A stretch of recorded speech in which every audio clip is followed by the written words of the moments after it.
안녕하십니까? 수업 준비는 되셨는지요? 지난 주차에 학습한 내용을 잠시 떠올려 보시기 바랍니다. 이 주차에는 컴퓨터 기초에 대해서 살펴보았습니다. 컴퓨터는 하드웨어와 소프트웨어로 구성되어 있다고 했습니다. 하드웨어는 컴퓨터가 일을 하기 위한 물리적 장치입니다. 사람에 비유하자면 사람 몸체에 해당이 됩니다. 반면 소프트웨어는 하드웨어를 동작시키는 프로그램이라고 했습니다. 사람에 비유하자면 사고에 해당이 됩니다. 그럼 우리가 사고한 결과를 프로그램으로 변경해야 컴퓨터가 일을 할 수 있을 텐데요. 이를 위해 2주차에서는 컴퓨터 구조를 간단하게 살펴보았습니다. 컴퓨터 구조는 폰 노이만 구조를 따른다고 했죠. 컴퓨터 하드웨어는 중앙처리장치, 주기억장치, 보조기억장치, 입력장치, 출력장치로 구성되어 있는데 컴퓨터 소프트웨어는 명령어 집합인 프로그램이며 이 프로그램이 주기억장치에 적재된 후 중앙처리장치에 의해 명령어가 실행된다고 배웠습니다. 이번 주차부터는 단계적인 컴퓨팅 사고 방법을 학습하게 됩니다. 컴퓨팅 사고는 문제 분석 단계를 시작으로 데이터를 어떤 방법으로 수집하고 표현하는지를 다루는 단계와 이 데이터를 이용해 어떤 컴퓨팅 사고가 적절한지를 다루는 단계로 구성됩니다. 3주차는 컴퓨팅 사고의 전반적인 단계를 다시 살펴보고 그중 문제 분석 단계와 데이터 수집 및 표현 단계를 예시를 통해 좀 더 자세하게 다루게 됩니다.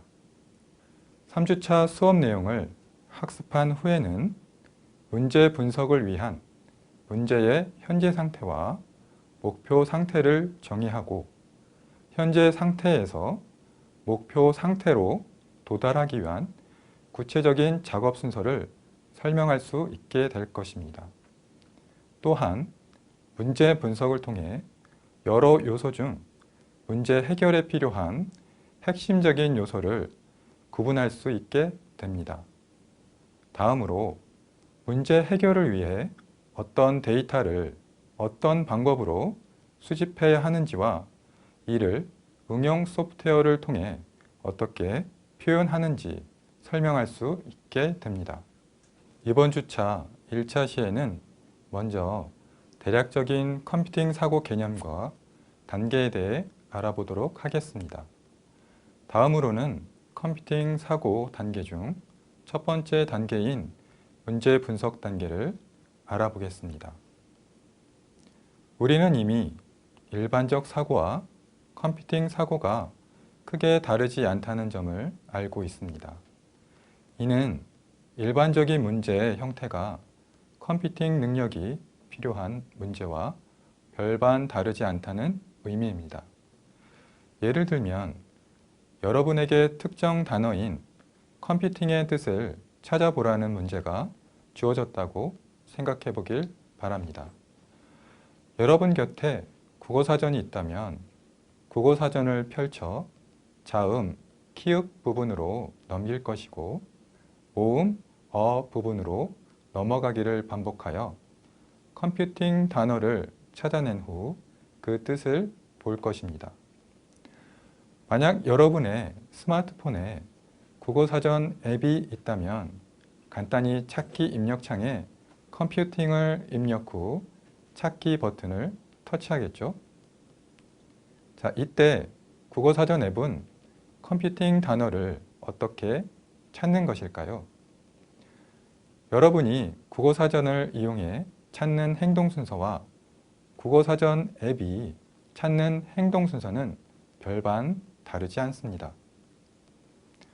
달리 설명하자면 여러분이 국어사전을 이용해 컴퓨팅 단어를 찾는 작업 순서와 컴퓨터인 스마트폰이 여러분 대신 단어를 찾아주는 작업 순서는 거의 같습니다. 단지 다른 점은 국어사전에서 특정 단어 찾는 것과 같은 우리의 일반적 사고가 컴퓨터가 이해할 수 있도록 프로그램 코드로 표현되는 과정에서 일반적 사고는 컴퓨팅 사고로 대체된다는 것입니다. 컴퓨팅 사고에 대한 이론적 틀을 마련하기 위해 다양한 곳에서 컴퓨팅 사고 모델을 발표하였습니다. 미국 컴퓨터과학교사연합인 CSTA와 교육기술 국제모임인 ISTE, 그리고 구글이 대표적인데요. 이를 정리하면 컴퓨팅 사고에 대한 각 단계는 화면의 표와 같습니다. 표에서 보듯이 컴퓨팅 사고 단계는 문제 분석, 데이터 수집 및 표현, 분해, 패턴 인식, 추상화, 알고리즘, 시뮬레이션, 병렬화, 자동화로 구성됩니다. 어려운 용어가 많이 포함되어 있죠. 이번 주차를 시작으로 각 단계를 예시를 통해 설명할 것입니다. 잘 이해해 주셨으면 합니다. 이번 주차 강의에서는 컴퓨팅 사고 단계 중 문제 분석 단계를 설명하고 이후 데이터 수집과 표현 단계를 설명할 것입니다. CSTA, ISTE, 구글의 컴퓨팅 사고 단계를 조금 더 간략하게 요약하면 화면 그림과 같습니다. 문제가 주어지면 문제 분석을 하고 문제 해결에 필요한 데이터를 수집한 후 사고하기 쉽도록 적절하게 표현합니다. 그리고 분해, 패턴 인식, 추상화, 알고리즘 단계를 거쳐 최종적으로 코딩하게 됩니다. 특이한 것은 분해, 패턴 인식, 추상화, 알고리즘과 같은 실질적인 컴퓨팅 사고를 하기 전에 우리는 먼저 문제를 정확하게 이해 및 분석해야 하고 사고에 필요한 데이터를 잘 준비해야 한다는 것입니다. 문제 분석 단계는 무슨 단계일까요? 문제 분석 단계는 문제 해결을 위해 문제를 논리적으로 분석하는 단계입니다. 그리고 불필요한 요소를 없애고 핵심 요소를 찾아내어 해결 방법을 마련하는 단계입니다. 이전에 예로 들었던 국어사전에서 컴퓨팅 단어의 뜻을 찾는 문제는 문제를 분석할 필요도 없을 정도로 문제 분석이 매우 간단합니다. 문제를 읽는 즉시 이해가 됩니다. 하지만 컴퓨팅 단어의 뜻 찾기라는 문제를 정확히 이해하지 못했을 경우에는 어떤 어려움이 있을 수 있을까요? 극단적인 얘기는 하나, 만약 여러분이 영어를 해석할 줄 모르는데 Find the meaning of computing word 라고 문제가 주어진다면 그 다음 단계를 넘어갈 수 없겠죠. 다른 예를 들어보겠습니다. 1부터 100까지 범위의 자연수 합은 무엇인가 라는 수학 문제입니다. 지금 여러분이 생각할 때는 바로 1 더하기 2 더하기 해서 100까지 더하면 되지 라고 바로 해석이 될 것입니다. 그런데 문제를 잘못 이해하거나 아예 이해를 못할 경우 어떻게 될까요? 만약 여러분이 이 문제에서 자연수를 소수로 잘못 이해했다면 이후 단계를 잘 수행하더라도 잘못된 결과가 나올 것입니다. 문제 분석 단계가 잘 이루어졌다면 이후에는 문제 해결에 필요한 자료, 즉 데이터를 수집합니다. 데이터 수집과 표현 단계는 문제 해결을 위한 데이터를 수집하고 데이터 시각화 또는 구조화를 통해 표현하는 단계입니다. 컴퓨팅 단어 뜻을 찾는 문제를 이해했다면 우리는 다음으로 컴퓨팅 단어 뜻이 있을 만한 자료를 수집하려 할 것입니다. 당연히 주위에 있는 사전을 찾게 될 것입니다. 이는 데이터 수집 단계에 해당됩니다. 국어사전에는 이미 데이터 표현이 잘 되어 있습니다. 어떻게 되어 있죠? 맞습니다. 국어사전은 단어와 단어 뜻이 쌍으로 표현되어 있습니다. 그리고 찾기 쉽도록 크게 첫 글자의 자음으로 단어가 구분되어 있고 단어들이 자음과 모음 순서에 따라 정렬되어 있습니다.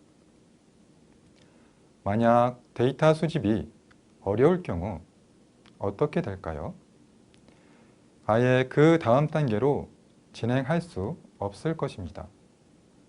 근거가 없는데 사고하기 어려운 것과 같습니다. 만약 데이터가 사고하기 적합하지 않은 형태로 표현되어 있다면 어떨까요? 예를 들면 국어사전에 단어들이 자음과 모음 순서로 정렬되어 있지 않은 상황을 상상해 보세요. 여러분들은 아마도 여러분들이 찾고자 하는 단어가 나타날 때까지 처음부터 끝까지 하나씩 사전의 단어와 여러분이 찾는 단어를 비교해 볼 것입니다. 이로써 적절한 데이터가 적절하게 표현되어 있을 때 사고하기 편하다는 점을 이해했을 것입니다. 이제 이번 주차에서의 본 내용은 아니지만 컴퓨팅 사고의 흐름을 이해하기 위해 분해, 패턴 인식, 추상화, 알고리즘 단계를 간단하게 살펴보겠습니다. 분해 단계는 복잡한 문제를 좀 더 쉬운 작은 문제로 나누는 단계입니다. 예를 들면 1부터 100까지 자연수의 합수를 구하는 문제가 주어졌다고 가정하면 처음에는 화면에서 보는 것과 같이 1부터 100까지 자연수를 한꺼번에 더하는 식을 생각할 수 있을 것입니다. 즉, 1 더하기 2 더하기 3 더하기 4 더하기 5 더하기 계속해서 더하기 100까지 할 것입니다. 그런데 이보다 더 쉽게 문제를 풀기 위해 문제를 화면과 같이 나누어 여러 개의 작은 문제로 분해하는 것을 생각할 수 있을 것입니다. 즉, 1 더하기 2는 3, 3 더하기 4는 7, 5 더하기 6은 11, 7 더하기 8은 15와 같이 두 수의 합을 더하며 마지막에는 이 모든 수를 합하여 원하는 결과를 얻을 수 있을 것입니다. 그러나 이렇게 분해하면 식의 결과값이 모두 달라서 기억하기 어렵죠? 그래서 화면 오른쪽과 같이 양쪽의 숫자를 하나씩 뽑아 더하도록 하여 결과값이 모두 101로 같게 할 수 있습니다. 다음은 패턴 인식 단계입니다. 패턴은 일정한 형태나 유형이나 양식 또는 그것의 배열을 의미합니다. 패턴 인식 단계는 문제로부터 일정한 패턴들을 발견하는 단계입니다. 다시 1부터 100까지 자연수의 합수를 구하는 문제를 살펴봅시다. 우리는 이미 결과값이 모두 101로 같도록 여러 개의 식으로 분해하였습니다. 여기 식에서 첫 번째 항의 값은 100부터 1씩 작아지는 것으로 보이며 두 번째 항해값은 1부터 1씩 커지는 것으로 보입니다. 바로 이것이 패턴에 해당이 됩니다. 그럼 이 식이 총 몇 개로 분해가 될까요? 맞습니다. 총 50쌍의 식이 만들어질 것입니다. 이것이 패턴 인식 단계입니다. 다음은 추상화 단계입니다. 추상화 단계는 문제에서 불필요한 부분들을 제거하고 핵심적인 부분들만 분리해내어 복잡한 문제를 단순화하여 일반화시키는 것입니다. 다시 1부터 100가지 자연수의 합을 구하는 문제를 추상화해 봅시다.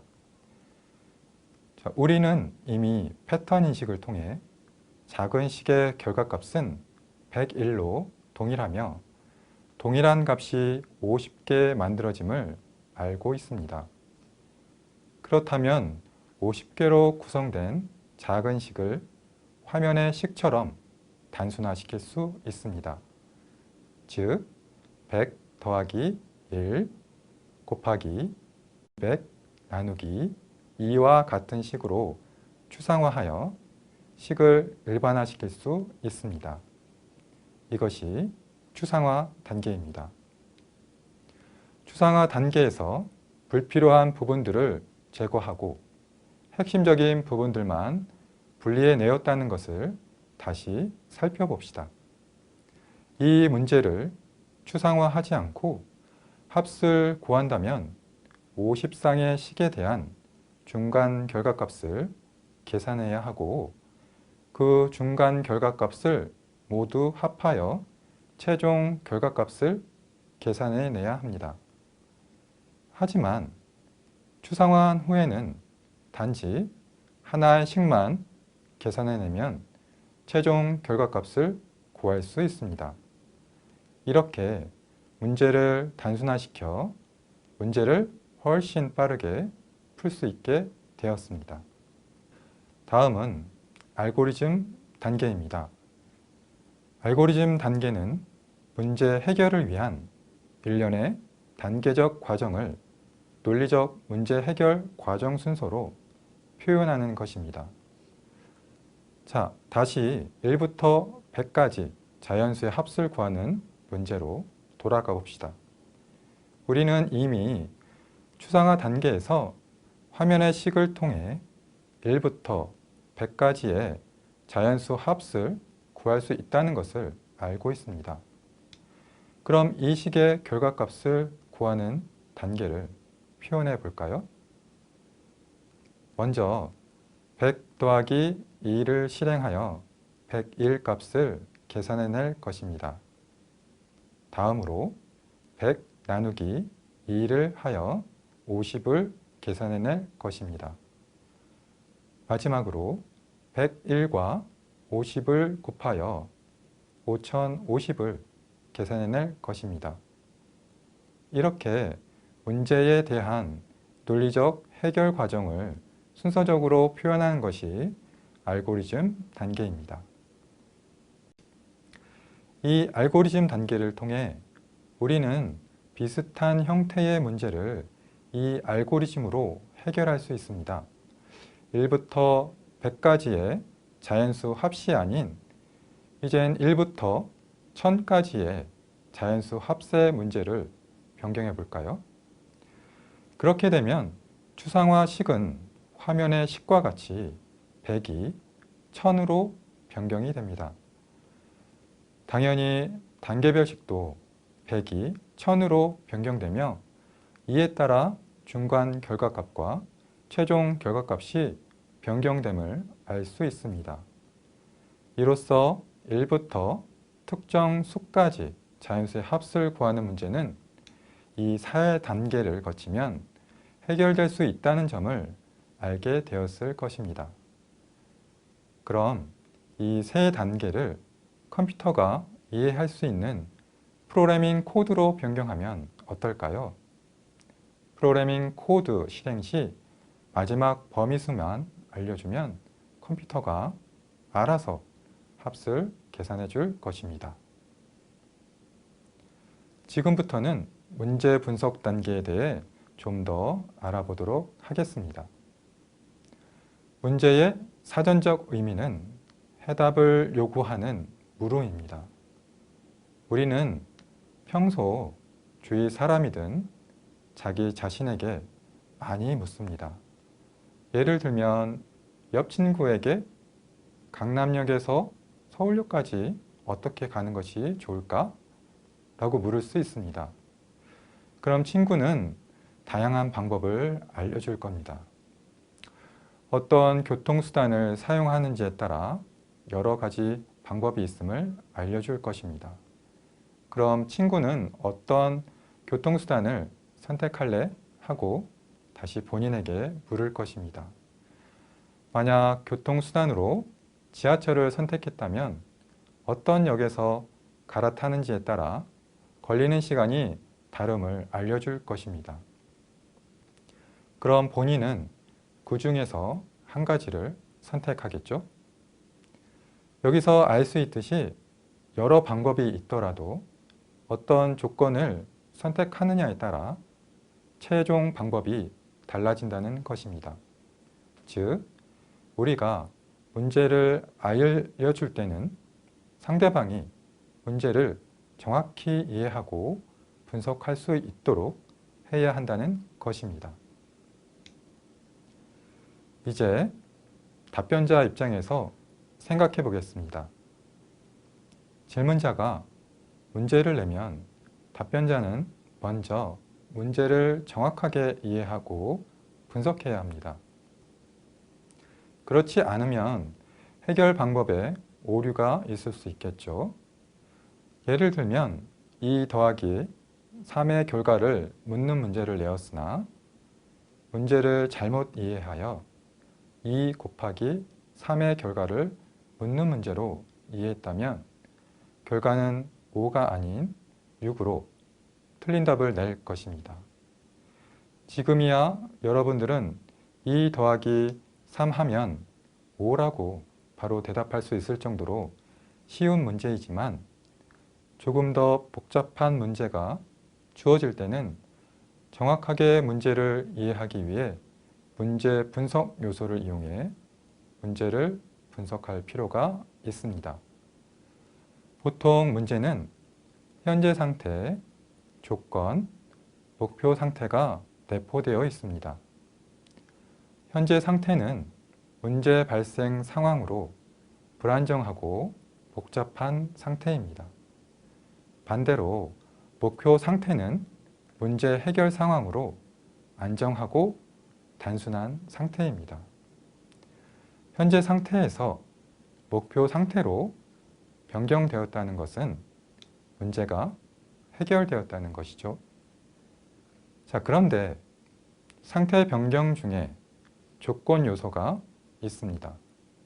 조건은 현재 상태에서 목표 상태로 도달하기 전까지 만족되어야 하는 요소입니다. 즉, 후보 해결 방법 중 조건을 만족시키지 않고 현재 상태에서 목표 상태로 변경되는 방법은 최종 해결 방법에서 제외되어야 한다는 것입니다. 문제 분석 요소를 이용해 문제를 조금 더 정확하게 정의해 보도록 하겠습니다. 예제를 통해 해보죠. 문제가 철수는 강남역 근처에서 친구들과 모임을 가지고 있는데 서울역에서 1시간 후 출발하는 동대구행 KTX를 탑승해야 한다. 철수 포함 친구들은 자가용이 없다. 와 같이 주어진다고 생각해 보세요. 그렇다면 현재 상태는 무엇일까요?